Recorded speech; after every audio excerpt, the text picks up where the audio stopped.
Worship. Oh my. Live to worship, man. It's so good. Can you imagine sending out the tambourine and the singers and the worshipers out before the army? Wow. This is great stuff, right? I mean, let's send out the praisers so that the battle can be won before we even have to draw a sword.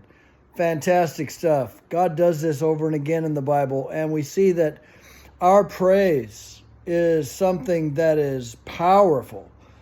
Our worship is something that is extraordinary. And when our worship becomes supercharged with the initiatives of heaven, wow, it's an unstoppable force that can wreck the very kingdom of darkness. David knew this.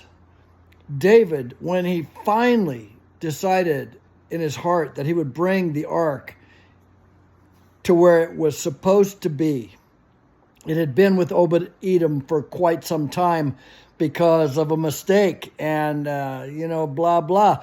And anyway, David said, look, it's time to go. It's time to get it done. And so he does.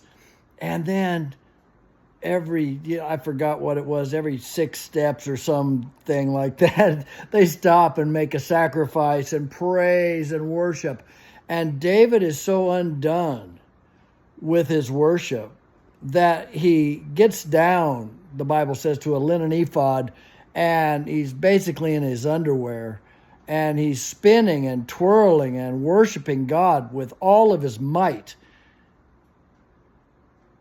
Now, religiosity and those who are wanting to have a certain control over what's happening in praise and worship, they're going to not like it when chaos ensues based on our worship.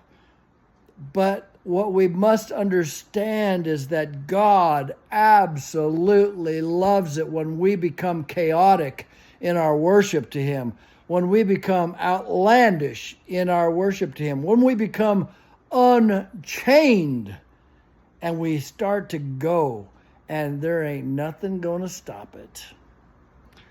You know, darkness trembles when you pray and worship. But more than that, when a group of people worships at a fever pitch with spiritually discerned unction from heaven, atmospheres change. I want you to know this. Atmospheres, they change. I know that when I began to play in the key of 528, it's a 528 in the C major, and then that delves down into 444 hertz for the A. When I began to play in the solfegic scale, the key of David, as some call it, I could feel it in my body. And others, they commented on it as well. Some think it's just a bunch of blah, blah, blah, but I'll tell you right now, worship is intended to be cataclysmic. It's intended to be something that brings you to the point of absolute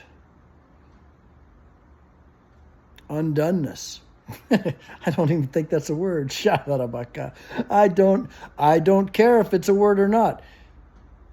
Uncorked worship can take you to a place that very few have trod. And I just want to encourage you tonight that no matter where you're at in your walk, you can begin to experience worship at a higher level. Put on some really good, deep, spontaneous worship. There's some great spontaneous worship. Big shout out to I can't remember their name right now off the top of my head, but if I did, I'd give them a big shout out right now. Cageless Birds. Yeah, that's one. And there's several others that they just go at it with everything that is within them.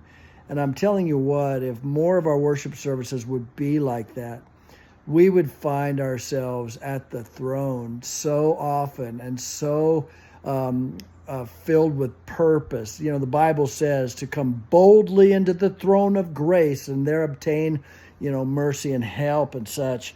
Gosh, if we could only get it in our heads that it's not just praying louder, but it's actually worshiping ourselves into the third heaven realm to where we can begin to experience things that others just don't even comprehend. So anyway, Robert Lavala here with another Daily Bray. I think this is 2 for today, but anyway, I just wanted to encourage you with that word. And I'll see you probably tomorrow morning or whenever we record again. God bless.